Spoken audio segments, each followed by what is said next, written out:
हम सब कुछ पढ़ते हैं फिर भी एग्जाम नहीं निकलता, क्योंकि हमें सब कुछ नहीं पढ़ना, हमें कुछ ही पढ़ना है जहां से एग्जाम निकलता है। वो कुछ ही क्या है, वो यही टॉपिक्स है। रेयरली क्वेश्चन आता है यूटीज के ऊपर में, तो क्या पता चलेगा कि स्टार्टिंग में जहां से क्वेश्चंस कम आते हैं हम पूरी एनर्जी देकर के उसको कवर करते हैं, और जब हम मिड ऑफ द बुक पहुंचते हैं पार्लियामेंट पे जहां से क्वेश्चन ज्यादा आते हैं हमारा एनर्जी ग्राफ लो हो जाता है। So to my one hand I have previous year question polity का, and to my other hand I have M Laxmikanth 6th edition polity की किताब, राइट। अगर मैं पॉलिटी की किताब उठाऊं लक्ष्मीकांत की ना, तो लगभग 1400 के आसपास पेज है, काफी बल्कि सी किताब है और बाइबल है यूपीएससी में, सारे एस्पिरेंट्स पढ़ रहे हैं। प्रीलिम सामने है, अगर आप नए एस्पिरेंट है तो आपको भी पता होना चाहिए कि अप्रोच क्या होगा पॉलिटी का, और आपका अगर एग्जाम है तो बहुत ही ज्यादा सीरियस होकर के समझो कि प्रीलिम सामने 60 दिन के आसपास बचे हुए हैं। I have 3 suggestions for all of you. पहला सजेशन, कुछ भी पढ़ोगे हमेशा याद रखना कि PYQ को साथ में लेके पढ़ना है। दूसरा सजेशन, कुछ भी पढ़ोगे PYQ लेके पढ़ना। तीसरा सजेशन भी, कुछ भी पढ़ोगे तो PYQ को साथ में लेके पढ़ना। Why I am saying this again and again, because PYQ एक ऐसा सेक्शन है, एक ऐसा सेगमेंट है जो आपको बताएगा एग्जैक्टली क्वेश्चन कहां से आ रहा है, और इसी से रिलेटेड एक बहुत बड़ा प्रॉब्लम सामने आता है जो एस्पिरेंट्स को फेस करने को देखता है। इनफैक्ट मुझे भी ये प्रॉब्लम होता ही रहा है। पता है प्रॉब्लम क्या है? हम जब किसी भी किताब को पढ़ना स्टार्ट करते हैं ना, तो हम क्या करते हैं, चैप्टर 1 से पढ़ना स्टार्ट करते हैं। We start with first chapter, first page, first paragraph, first line, और हम फिर पूरी एनर्जी के साथ उसको पढ़ते हुए जाते हैं। और ये ह्यूमन नेचर है कि हम किसी काम को स्टार्ट करते हैं ना, पूरी एनर्जी के साथ करते हैं, बाद में हमारा इनर्शिया डाउन होने लगता है, धीरे धीरे धीरे करके कोलैप्स करना स्टार्ट कर जाता है, और यहीं पे हम फंस जाते हैं। क्यों कह रहा हूं? आप पॉलिटी उठाओगे ना, आपको सबसे पहला पता है चैप्टर क्या मिलेगा? आपको सबसे पहला जो चैप्टर मिलेगा इस किताब में वो होगा आपका हिस्टोरिकल बैकग्राउंड, राइट। आपको पता आएगा पिट्स इंडिया एक्ट क्या था, चार्टर एक्ट क्या था, गवर्नमेंट ऑफ इंडिया एक्ट क्या था, फिर आएगा मेकिंग ऑफ द कॉन्स्टिट्यूशन, फिर जाकर के आएगा साइलेंट फीचर, फिर प्रीएम्बल, फिर आपका अगर यूटीज एंड ऑल, इस टाइप से चैप्टर स्टार्ट होगा। अब अगर मैं आपको बोलूं यूपीएससी प्रीलिम्स में ना क्वेश्चन रेयरली पूछता है मेकिंग ऑफ द कॉन्स्टिट्यूशन के ऊपर में, रेयरली क्वेश्चन आता है यूटीज के ऊपर में, तो क्या पता चलेगा कि स्टार्टिंग में जहां से क्वेश्चंस कम आते हैं हम पूरी एनर्जी देकर के उसको कवर करते हैं, और जब हम मिड ऑफ द बुक पहुंचते हैं पार्लियामेंट पे जहां से क्वेश्चन ज्यादा आते हैं हमारा एनर्जी ग्राफ लो हो जाता है, और वहीं पे हम गेम ट्रैप में आके फंस जाते हैं, क्योंकि पार्लियामेंट एक ऐसा सेक्शन है जहां से क्वेश्चन आता ही है। इसी प्रॉब्लम को सॉल्व करने के लिए मैंने इस वीडियो में क्लियरली आपको बताया है कि कौन कौन से टॉपिक्स को हिट करना है जहां से यूपीएससी क्वेश्चन पूछता है। After watching this video I am saying here with conviction कि आपको एग्जैक्टली पता चलेगा कि आपके 10 क्वेश्चन कौन से 7 टॉपिक से आने वाले हैं। The 7 topics which are gonna cost you और which are gonna give you 10 straight question in UPSC prelims 2025 का। इनफैक्ट आप आगे के साल में ले सकते हो। और ये क्या मैं कुछ बहुत ही जादू टोना या कुछ ऐसा करके नहीं, मैंने बस पिछले 10 साल के प्रीवियस क्वेश्चन का एनालिसिस किया है और उससे सीधा स्ट्रेट पता चल जाएगा कि आपको कौन से 7 से 8 टॉपिक्स करके जाने। Let's not waste the time, let's get started. सबसे पहले आप देख लो कि पॉलिटी में क्वेश्चन कितने आते हैं। पॉलिटी एक हाई यील्डिंग सब्जेक्ट है, इजी हैंगिंग फ्रूट, बहुत ही इजी क्वेश्चंस आते हैं, गलती करके आएंगे तो वहां पे पहले ही हम रेस से बाहर हो जाएंगे। इसलिए याद रखना पॉलिटी का वेटेज आप देखो ऑन एन एवरेज ना, सारे एग्जाम्स का निकाल के, तो ऑन एन एवरेज 15 क्वेश्चन आपके पॉलिटी से आते हैं। और आज जो मैं आपको 7 टॉपिक बताऊंगा, इन 7 टॉपिक में 7 to 10 क्वेश्चंस आने के चांसेस हैं। मतलब मान के चलो 15 से 20 मार्क्स आपको इन 7 टॉपिक्स से आते हैं एग्जाम में, और इस बार भी आने के चांसेस हैं। That is what we are gonna cover this. To be precise, मैं आज की क्लास में आपको पूरा चैप्टर नहीं पढ़ाऊंगा, आज की क्लास में आपको बताऊंगा कौन सा टॉपिक पढ़ना है और उस टॉपिक के अंदर में सब टॉपिक क्या है जहां से क्वेश्चन आता है। थोड़ा सा सीरियसली देखेंगे इसको, राइट। तो ऑन एन एवरेज आप देखो तो 2024 में 18 क्वेश्चन थे, 23 में 15, 12, 16, 18, मतलब आपको 15 क्वेश्चन का एवरेज दिखाई देता है पॉलिटी का। आगे चलते हैं। ये कुछ इंपॉर्टेंट से टॉपिक्स हैं, लगभग लगभग जो इंपॉर्टेंट है, जो आपको करके जाना चाहिए, जहां से क्वेश्चन आने के चांसेस है। इट्स लाइक आधा लक्ष्मीकांत आपका यहीं पे पड़ा हुआ है। अब इन टॉपिक्स में से मैं आपको कुछ प्रिसाइज टॉपिक बताने वाला हूं। वैसे मैंने यहाँ पे कुछ करंट के भी टॉपिक्स को इंक्लूड कर दिया, for example G20 summit, right. For example आपको यहाँ पे दिखाई देगा दिल्ली सर्विसेज बिल 2023, राइट। तो इस टाइप के ना क्वेश्चन करंट के आ सकते हैं, इसका स्क्रीनशॉट ले लेना, अगर टाइम मिले तो देख सकते हो। अदरवाइज कुछ इंपॉर्टेंट से पॉइंट्स जहां से क्वेश्चन आएंगे, straightly coming to those important points. सबसे पहला है rights. Why I'm telling about rights? Because rights जो एक ऐसा पार्ट है वो यूपीएससी का फेवरेट है। अगर आप राइट्स को भी क्लासिफाई करो, fundamental right, fundamental duty, DPSP, सब पढ़े जा रहे हैं, पूरा फंडामेंटल राइट रट रहे हैं, लेकिन पूरा फंडामेंटल राइट से क्वेश्चन नहीं आता, कुछ ही एरिया से आता है। पहले भी बता चुका हूं, इस पर क्विकली बताऊंगा कौन कौन से आर्टिकल से आता है। Always remember article 14, 14। क्या पूछेगा आपसे डिफरेंस इसके बीच में कि equal protection of law, equality before law, इसके बीच का डिफरेंस क्वेश्चन पूछता है आर्टिकल 14 से। आर्टिकल 14 से आगे आओगे तो क्या है आपका आर्टिकल 19। यहाँ पे क्वेश्चन पूछता है right to freedom of speech and expression, इसके अंदर में 6 अलग अलग अधिकार है, यहां से क्वेश्चन आएगा। इससे आप थोड़ा और आगे जाओगे तो आपको दिखाई देगा आर्टिकल 21 राइट टू लाइफ, इसके 2 अलग अलग पार्ट्स है, इस पे क्वेश्चन आएगा। क्या आएगा तो एक आएगा आपके पास में ड्यू प्रोसेस ऑफ लॉ और एक आएगा प्रोसीजर एस्टैब्लिश बाय लॉ। मैंने इनको ऑलरेडी आपको क्लास में बताया हुआ है, फंडामेंटल राइट की जो वीडियोस में आपको एग्जांपल के साथ समझाया था कि इसके बीच का डिफरेंस क्या था, due process of law and procedure establish by law. एक आपका कॉन्स्टिट्यूशन में मेंशन किया हुआ कौन सा है, procedure establish by law, article 21 में ऑलरेडी मेंशन्ड है। Due process of law Maneka Gandhi case से आया हुआ है, राइट। तो इसके बीच के डिफरेंसेस पे क्वेश्चन आते हैं। इससे अगर आप आगे जाओगे तो आपको दिखाई देगा आर्टिकल 32 कॉन्स्टिट्यूशनल रेमेडीज, इसके अंदर जो 5 अलग अलग रेमेडीज हैं इनके ऊपर क्वेश्चन आएगा। For example certiorari, quo warranto, habeas corpus, prohibition and all that, यहां से क्वेश्चन आते हैं। फंडामेंटल राइट में अगर लास्ट डे कुछ देख के जाना है तो इन्हीं 4-5 टॉपिक को देख के जाना, क्योंकि यहां से क्वेश्चन आने के चांसेस बहुत ज्यादा है, क्योंकि हर बार यहीं से आते हैं। आप आर्टिकल 19 के ऊपर देखो, 21 के ऊपर में देखो, right to marry with someone, right to privacy, right to sleep. आप स्ट्रेट क्वेश्चन देखो यहां से आया हुआ। अगर आपने पीवाईक्यू पढ़ा हुआ है, अगर आप रिपीटर हो और आपने पिछले बार एग्जाम दिया है, आप ज्यादा रिलेट कर पा रहे होगा। और अगर आप फ्रेशर हो और आपने पीवाईक्यू देखा है तो आपको भी ये चीज समझ में आ रहा होगा। अगर आपने कुछ भी नहीं देखा है तो इस चीज को समझ जाना, क्योंकि यहां से क्वेश्चन आते हैं, राइट। अब मैं आपको और डिकोड करूं तो आपको दिखाई देगा फंडामेंटल ड्यूटीज। देखो फंडामेंटल ड्यूटीज ना बहुत ही छोटा सा चैप्टर है, बस इतना याद रख लेना। सोरेन सिंह कमेटी का रिकमेंडेशन में आया था 42वां 42nd अमेंडमेंट में इसको ऐड किया गया, 51A आर्टिकल के अंदर में इसको डाला हुआ है। बस सिंपल सा क्वेश्चन, थोड़े मोड़े देख लेना कि क्या क्या ड्यूटीज है जो लोगों को करना चाहिए, क्योंकि क्वेश्चन ऐसा पूछ सकता है which of the following duties are not a part of fundamental duty. Fundamental duty का पार्ट में कौन सा नहीं है, राइट। पेइंग टैक्स, टैक्स देना आपको फंडामेंटल ड्यूटी में नहीं दिया हुआ है, तो ऐसा क्वेश्चन पूछता है। इसको प्रिसाइजली देख लेना, 10-15 मिनट का चैप्टर है। फिर आएंगे डीपीएसपी। डीपीएसपी में क्या पढ़ना है, इसमें आर्टिकल 36 से लेकर के आर्टिकल 51 तक बहुत सारे आर्टिकल्स है। क्या हम सारे आर्टिकल्स पढ़ेंगे? नहीं पढ़ेंगे, हम सिर्फ 2 अमेंडमेंट के द्वारा जो आर्टिकल्स आए हैं उनको पढ़ेंगे। मतलब एक आपका 42nd अमेंडमेंट से आर्टिकल ऐड किया गया और एक 44 से ऐड किया गया। 42nd से 4 आर्टिकल्स ऐड किए गए, 44 से एक आर्टिकल ऐड किया गया। क्या था वो एक आर्टिकल कि इनइक्वालिटीज को हम मिनिमाइज करें, ये आपका डीपीएसपी में डाला गया। बस ये 4 से 5 आर्टिकल्स को ध्यान में रखना है कौन सा किस में ऐड किया गया। यहां से स्ट्रेट क्वेश्चन पूछता है। एक और क्वेश्चन पूछता है आपका डीपीएसपी में कि बताओ पावर सेपरेशन के बारे में कहां पर जिक्र किया गया। तो डीपीएसपी में separation of power, it is clearly mention separation of power किन 2 ऑर्गन्स के बीच में, जुडिशरी है, एग्जीक्यूटिव है, जुडिशरी है, लेजिस्लेटिव है। क्लियरली आपका डीपीएसपी में किस 2 ऑर्गन के बीच में। तो यहां से क्वेश्चन यूपीएससी पूछता है। वेलफेयर स्टेट का बात कौन कर रहा है? डीपीएसपी कर रहा है। डीपीएसपी और फंडामेंटल राइट के रिलेशन के ऊपर में क्वेश्चन पूछेगा, डिफरेंसेस के ऊपर में। फंडामेंटल राइट इंडिविजुअल ओरिएंटेड है, हर इंडिविजुअल का राइट है। डीपीएसपी एक सोसाइटी का राइट है, ऐसे क्वेश्चन आएंगे। फंडामेंटल राइट कहीं ना कहीं स्टेट के ऊपर में एक नेगेटिव कॉनोटेशन डालता है, मतलब स्टेट को किसी काम को करने से रोकता है। हो सकता है स्टेट का कोई काम करे और उससे किसी का मौलिक अधिकार फंडामेंटल राइट का वायलेशन हो, हनन, तो स्टेट उस काम को नहीं कर सकता। लेकिन डीपीएसपी स्टेट को फोर्स करता है काम करने के लिए कि आपको लोगों के सोशियो इकोनॉमिक बेनिफिट के लिए काम करना चाहिए इस पर्टिकुलर डायरेक्शन में। तो ऐसे क्वेश्चन ट्विस्ट करके पूछेगा। इन डिफरेंसेस को ठीक से देख के जाना, यहां से क्वेश्चन बार बार पूछेगा एग्जाम में। Again I am saying this. और एक चीज याद रखना, आर्टिकल 14 2021 में क्वेश्चन पूछा हुआ है आर्टिकल 14 के ऊपर में।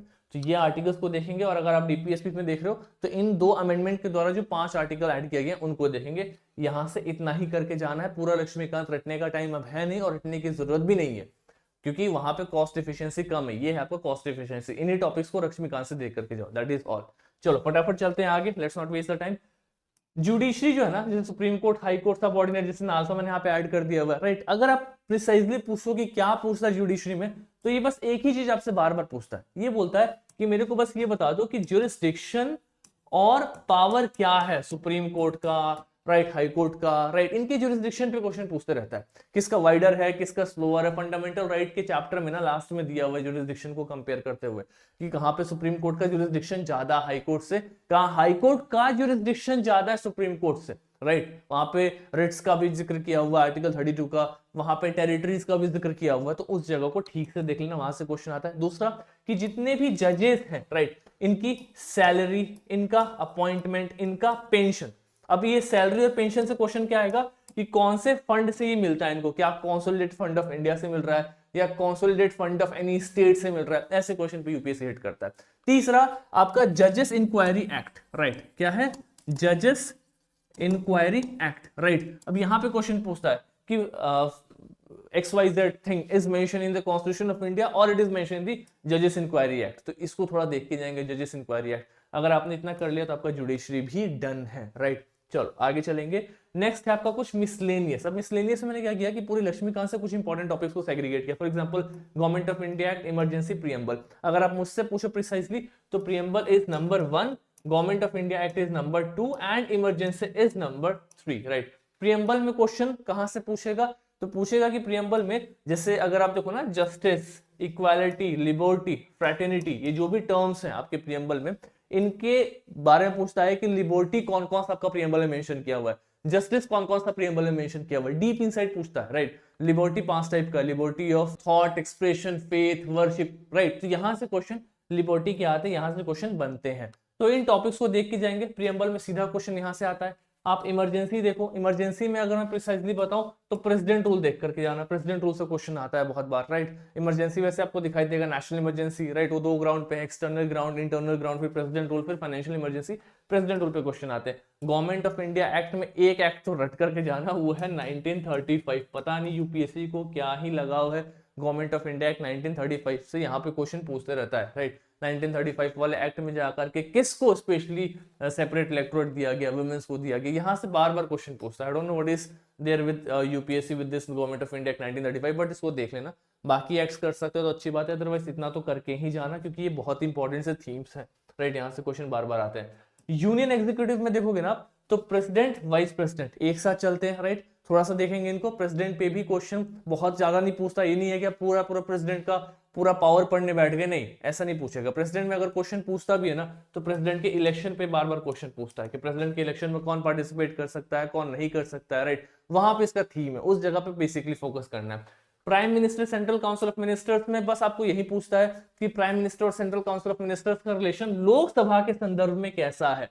क्यों? क्योंकि ये सब इक्वली रिस्पॉन्सिबल है लोकसभा में, सरकार गिरेगी तो सबकी गिरेगी लोकसभा में, वो रिलेशन पे क्वेश्चन आता है बार बार, राइट। तो इसमें आर्टिकल जो भी आपका 70 से लेके 75 के बीच में जो भी इंपॉर्टेंट आर्टिकल्स उनको देख लेना।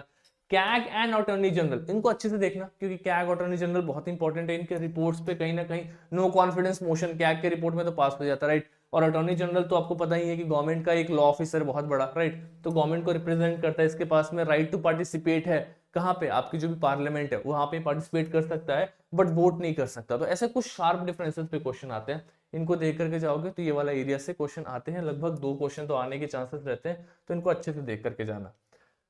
आगे आता है एक सबसे important topic, that is the parliament. मैंने पार्लियामेंट के अंदर कुछ नहीं लिखा, because I just want to tell you कि पार्लियामेंट क्यों इंपॉर्टेंट है। सबसे पहले तो आप ये जान जाओ कि पार्लियामेंट एक ऐसा टॉपिक है ना जहां से क्वेश्चन बनने के चांसेस कहां कहां है, लोकसभा और राज्यसभा, इनके कॉन्स्टिट्यूशन, इनके असेंबली, इनके ऊपर में, राइट। इसके बाद से स्पीकर एंड चेयरमैन, इनके पावर, इनके अथॉरिटीज, इस पे क्वेश्चन आते हैं। फॉर एग्जाम्पल इसके बाद से आपके जो सेशंस है, इस सेशंस के ऊपर में आएंगे। फॉर एग्जाम्पल एडजर्नमेंट हो गया, साइनेडाई हो गया, राइट, ऐसे टर्म्स इन पे क्वेश्चन आते हैं, राइट। इसके बाद से क्वेश्चन कहां पे आएगा, जो भी बिल पास होना है, राइट, वो बिल का प्रोसेस क्या है, उसके ऊपर में क्वेश्चन आता है। और प्रिसाइजली मैं पूछूं तो कितने प्रकार के बिल है, उनके नेचर पे क्वेश्चन आएगा। फॉर एग्जाम्पल फाइनेंशियल बिल, यानी कि money bill, right, money bill is a part of financial bill, इसके ऊपर में क्वेश्चन आएगा, मनी बिल किस में है, फाइनेंशियल बिल किस में है, क्या डिफरेंसेस है, ऑर्डिनरी बिल जो है इनमें क्या है। इसके बाद में पूछता है कॉन्स्टिट्यूशनल अमेंडमेंट बिल, राइट, ये क्या डिफरेंसेस है, क्या आपको कॉन्स्टिट्यूशनल अमेंडमेंट बिल को पास करने से पहले प्रेसिडेंट का प्रायर परमिशन लेना पड़ता है, नहीं लेना पड़ता, यहाँ से स्ट्रेट क्वेश्चन आते हैं। इन एरियाज को इग्नोर मत करना एट एनी कॉस्ट, बिकॉज यहाँ से क्वेश्चन आएगा ही आएगा। Very very very precise, I am very precise here. तो इन टॉपिक्स को देख करके जाएंगे, राइट। नेक्स्ट है आपका लोकल गवर्नमेंट। लोकल गवर्नमेंट में 2 टॉपिक है बेसिकली, पंचायती राज और म्युनिसिपैलिटी। आप दिल से पूछो या पीवाईक्यू देखो तो म्युनिसिपैलिटी से क्वेश्चन नहीं आता है, बार बार क्वेश्चन पूछता है पंचायती राज से। और पंचायती राज में ना जो इंपॉर्टेंट कमिटीज है, for example Ashok Mehta committee and all, यहाँ से क्वेश्चन बनने के चांसेस रहते हैं। स्टेट पीसीएस में तो बहुत बार पूछा हुआ, यूपीएससी कभी कभी फैक्चुअल में डाल सकता है, तो थोड़ा सा पंचायती राज को देखना। और पंचायती राज में ना एक इंपॉर्टेंट है पंचायती राज एक्सटेंशन टू शेड्यूल एरिया, पेसा, ये यूपीएससी का फेवरेट है, राइट। अगर पूछता है तो यहां से पूछ देता है, तो इनको अच्छे से देख करके जाना है। आगे चलेंगे अगर, तो स्टेट की बात करो तो स्टेट में गवर्नर और स्टेट का लेजिस्लेचर, ये भी इंपॉर्टेंट है। स्टेट का गवर्नर, स्टेट का लेजिस्लेचर, यहाँ से यूपीएससी में क्वेश्चन आते हैं। अगर आप गवर्नर की बात करो तो गवर्नर और प्रेसिडेंट को साथ में कंपेयर करते हुए पढ़ोगे तो बहुत आसान है पढ़ना, क्योंकि आपको दिखाई देगा प्रेसिडेंट का जो ऑर्डिनेंस मेकिंग पावर है, गवर्नेंस के पास में जो है इसमें क्या डिफरेंसेस है। प्रेसिडेंट के पास में जो पार्डनिंग पावर है, माफ करने का, राइट, वो आपको गवर्नर के साथ में बहुत डिफरेंस दिखाई देगा, राइट। प्रेसिडेंट जो है वो कोर्ट मार्शल वाले पे भी पार्डन कर सकते हैं, आपका गवर्नर नहीं पार्डन कर सकता। जब आप गवर्नर पढ़ते हो तो कुछ important commission, for example Punchhi commission हो गए, ऐसे कमीशंस को ठीक से देखना, सेंटर स्टेट रिलेशन के ऊपर में आता है, यहाँ से क्वेश्चन बनने के स्ट्रेट चांसेस होते हैं, right. ARC report and all, इस पे थोड़ा सा देखना अच्छे से, जो आपकी लक्ष्मीकांत की बुक है उसमें बहुत ही प्रिसाइज दिया हुआ है। और जब आप स्टेट लेजिस्लेचर देखोगे तो पार्लियामेंट अगर आपने किया तो hand to hand state legislature, ज्यादा डिफरेंस नहीं है। थोड़ा मोड़ा डिफरेंस क्या है कि आप देखोगे पार्लियामेंट में कि ज्वाइंट सिटिंग बैठती है, यानी कि पार्लियामेंट में जब ज्वाइंट सिटिंग होगा तो उसका अध्यक्षता कौन करेंगे, आपके स्पीकर करेंगे। आपका स्टेट लेजिस्लेचर में कोई ज्वाइंट सिटिंग नहीं हो सकता। क्यों? क्योंकि लेजिस्लेटिव काउंसिल हर स्टेट के पास नहीं है, कुछ स्टेट्स के पास है, बहुत के पास नहीं है, तो आप ज्वाइंट सिटिंग कैसे करोगे? तो वहां पे आपको दिखाई देगा लेजिस्लेटिव असेंबलीज के पास में स्टेट में सारा का सारा पावर कहीं ना कहीं कन्फाइंड है। तो ऐसे कुछ शार्प डिफरेंसेस हैं, उनको ठीक से देख लेना। अदरवाइज आपका स्टेट लेजिस्लेचर पार्लियामेंट के साथ हैंड टू हैंड हो जाएगा। जैसे आप पार्लियामेंट में कोरम पढ़ोगे, अलग अलग सेशन पढ़ोगे ना, साइन डाई क्या है, एडजर्नमेंट क्या है, सेम टू सेम चीज आपको आपका स्टेट लेजिस्लेचर में भी आता हुआ नजर आएगा। तो वहां पे हैंड टू हैंड वो कवर होते जाएगा। तो ये कुछ इंपॉर्टेंट से टॉपिक थे अप्रोक्सीमेटली, राइट। मतलब ये 60 टॉपिक्स है। फॉर एग्जांपल स्टेट को आप एक कंसिडर करो, राइट, लोकल गवर्नमेंट 2, आपका पार्लियामेंट 3, आपका यूनियन एग्जीक्यूटिव, जो भी एग्जीक्यूटिव का पार्ट, एग्जीक्यूटिव मतलब क्या, कार्यपालिका जो कार्य कराता है, ये पूरा पूरा पार्ट 4 है ना। आपका मिसलेनियस, मिसलेनियस में ये तीनों में कुछ प्रिसाइज जो मैंने आपको बताया एग्जैक्टली उन्हीं चीजों को, दैट इज आपका part 6, sorry 5, and this is 6 judiciary, and this is the 7वां part that is the rights. अगर आपने इन 7 पार्ट को कर लिया हुआ है अच्छे से, I am very very precise की इन 18 क्वेश्चन में से आपके 7 से 10 क्वेश्चन एटलीस्ट इन एरिया से आएंगे, जो कि बहुत ही इजीली सॉल्व हो पाएंगे। और इसके बाद में आपको दिखाई देगा पॉलिटी कितना बड़ा गेम चेंजर आपके लिए बनता हुआ नजर आएगा। If you guys want to continue PYQ over these topics, तो मैं पीवाईक्यू देख लूंगा, इसका आपको करा भी दूंगा, कोई लोड नहीं है। But the point is make sure कि अभी कुछ भी पढ़ोगे तो आप हाथ में पीवाईक्यू लेकर के बैठना, पहले पीवाईक्यू देखना फिर किताब पढ़ना, क्योंकि पीवाईक्यू बताएगा कि एक्चुअली में चैप्टर में क्या पढ़ना है। सब कुछ मत पढ़ने लग जाना, आप सब कुछ पढ़ने का टाइम भी नहीं है। Now is the time smart काम करना है, राइट। मैंने और बाकी लोगों ने जो गलती की है वो यही किया कि चैप्टर 1 से लेकर के लास्ट चैप्टर तक सीधा पढ़ते चले गए। एग्जामिनर बीच से कुछ इंपॉर्टेंट चैप्टर से जहां से क्वेश्चन बार बार पूछता है, वहां पे हमारा नॉलेज डेफिशिट होता है, क्योंकि हम उस पर टाइम नहीं देते, हम उन चैप्टर्स पर टाइम ज्यादा दे देते हैं जहां से क्वेश्चन नहीं आते। इस चीज को प्लीज बचने की कोशिश करना। Try to be smart in this way, ऐसे इसलिए कहते हैं ना हार्ड वर्क से ज्यादा यहाँ पे स्मार्ट वर्क काम आएगा। और कुछ इंपॉर्टेंट से टॉपिक्स हैं जिनका मैंने ऑलरेडी प्रीवियस वीडियोस डाला हुआ है, like DPSP fundamental, right and all, आप वहां से इसको कवर अप कर सकते हो। अगर आप चाहते हो तो मैं इसका भी पीवाईक्यू करा दूंगा। इसके बाद में I will be coming with economy and environment, उनके कौन कौन से इंपॉर्टेंट टॉपिक्स हैं, ताकि आपको एक्जैक्टली पता चले प्रीलिम्स के लिए क्या हिट करना है। और अगर आप न्यू है तो आपको पता चले कि आपको आने वाले टाइम पे जब आपका एग्जाम होगा तो किन एरियाज पे ज्यादा फोकस करना है, ताकि आप अभी से अपनी प्रिपरेशन को उसी डायरेक्शन में अलाइन करो। यूपीएससी में सबसे बड़ी प्रॉब्लम क्या है, हम सब कुछ पढ़ते हैं फिर भी एग्जाम नहीं निकलता, क्योंकि हमें सब कुछ नहीं पढ़ना, हमें कुछ ही पढ़ना है जहां से एग्जाम निकलता है। वो कुछ ही क्या है, वो यही टॉपिक्स है। I hope this was useful for all of you, so stay updated and revise as much as possible. So see you soon in other video, तब तक thank you so much, study well, thank you.